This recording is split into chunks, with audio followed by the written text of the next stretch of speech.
우리 말씀 보도록 하겠습니다. 오늘 말씀은 잠언 23장 15절에서 25절 말씀입니다. 오늘 우리에게 주신 약속의 말씀입니다. 한 절씩 교독하실 때 제가 먼저 읽습니다. 내 아들아, 만일 내 마음이 지혜로우면 나 곧 내 마음이 즐겁겠고, 만일 내 입이 정직을 말하면 내 속이 유쾌하리라. 내 마음으로 죄인의 형통을 부러워하지 말고 항상 여호와를 경외하라. 정령이 내 장래가 있겠고 내 소망이 끊어지지 아니하리라. 내 아들아, 너는 듣고 지혜를 얻어 내 마음을 바른 길로 인도할지니라. 술을 즐겨하는 자들과 고기를 탐하는 자들과도 더불어 사귀지 말라.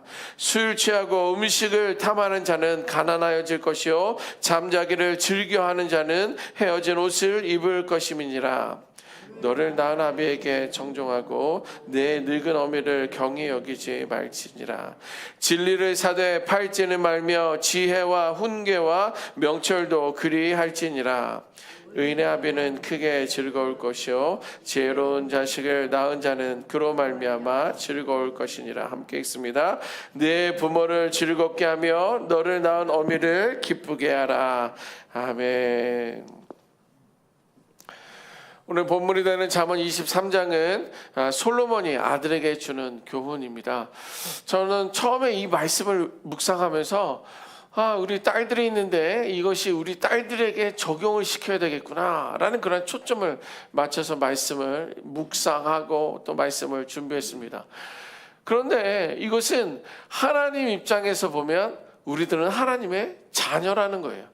이 땅 가운데 우리가 살아가면서 우리는 하나님의 자녀로서 하나님의 아들과 딸로서 살아가는데, 그러면 자녀들아, 아들아, 딸아 라고 말씀해 주시는 이 말씀이 우리의 육신의 자녀된 우리 아들과 딸들에게 적용되는 것만이 아니라 무엇보다도 하나님 입장에서, 아버지 되신 하나님 입장에서 나의 삶이 적용이 되어야 되겠구나 라는 그런 말씀으로 받게 되었습니다.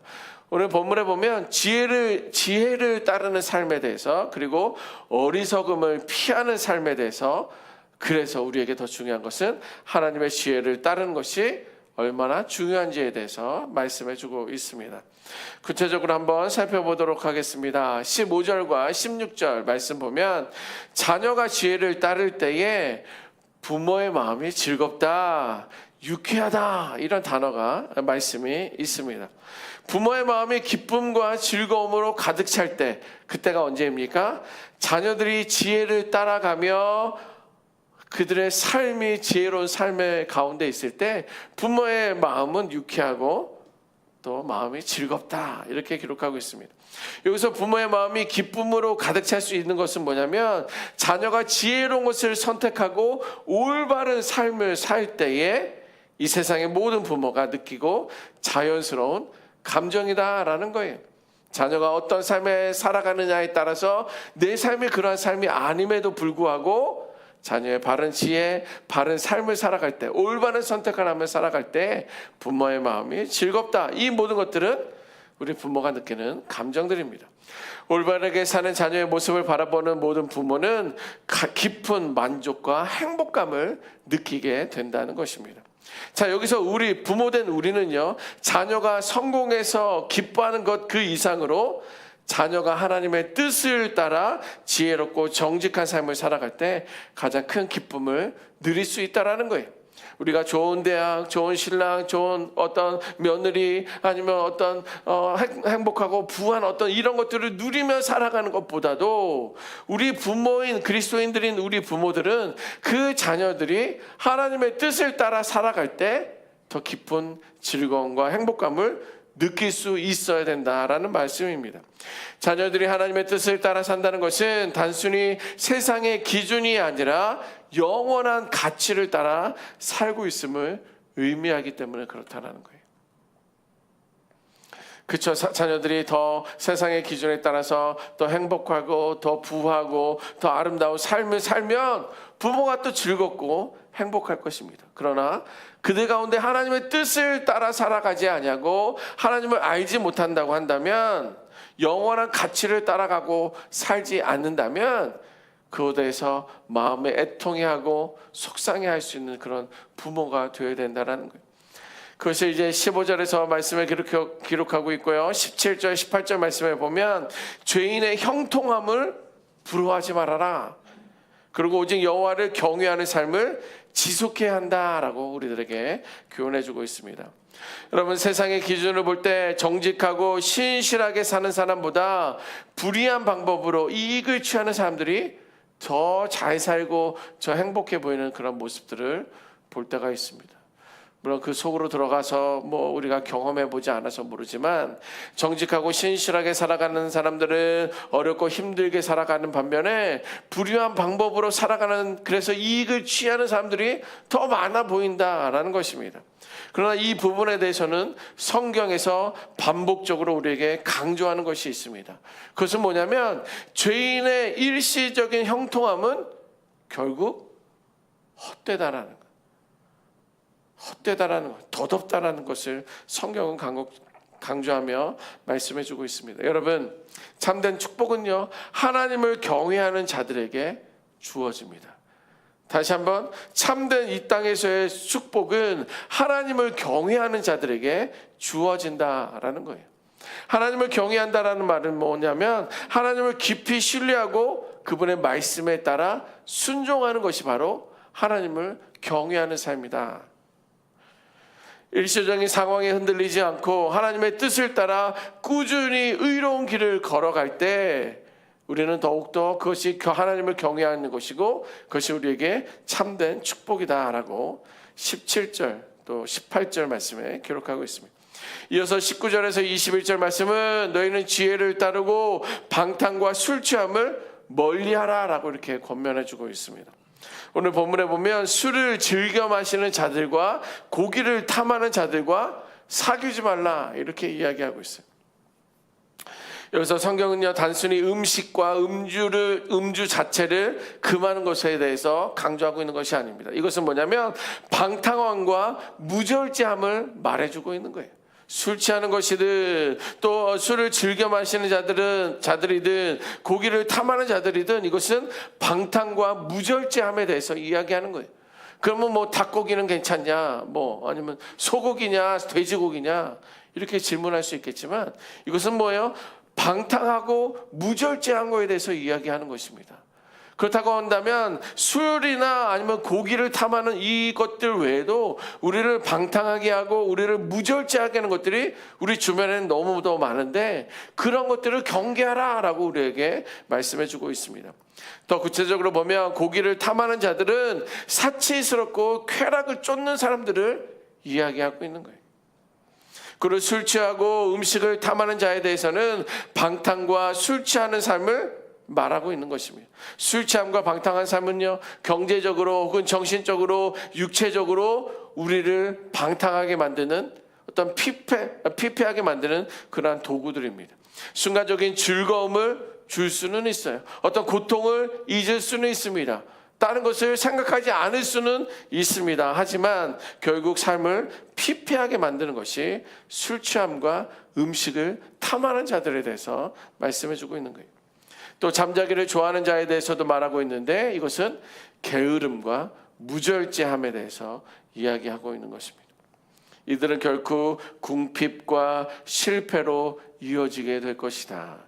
너희들이 게으르게 되면, 너희가 절제하지 않는 그런 삶을 살면 지금은 넉넉하게 부하게 사는 것처럼 보인다 할지라도 그들에게는 궁핍과 실패가 있을 것이다 라고 말해주고 있어요. 그래서 궁극적으로 지혜로운 삶을 살기 위해서는 절제된 삶과 바른 길을 선택하는 것이 필수적이다는 것입니다. 마지막 구절인 22절에서 25절 말씀은요, 부모를 존중하고 지혜와 진리를 사서 결코 팔지 말라라고 말하고 있어요. 여기서 매매하는 것에 대해서 적용해서 말하고 있습니다. 지혜와 진리를 사라, 구입하라 라고 말하면서 그것은 결코 지혜와 진리를 팔지 말아라 이렇게 말해주고 있습니다.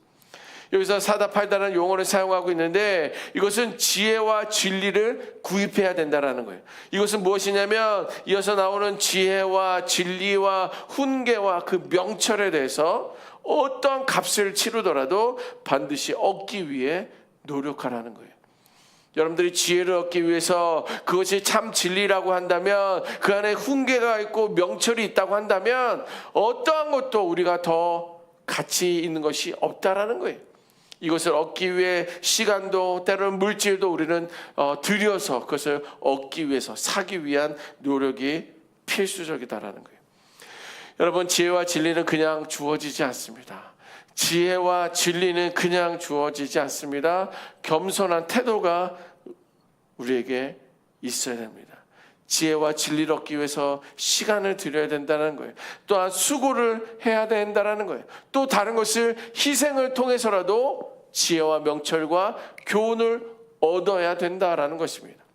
그래서 어떤 상황에서도 포기하거나 잃지 말라는 강력한 권면을 우리에게 해주고 있습니다.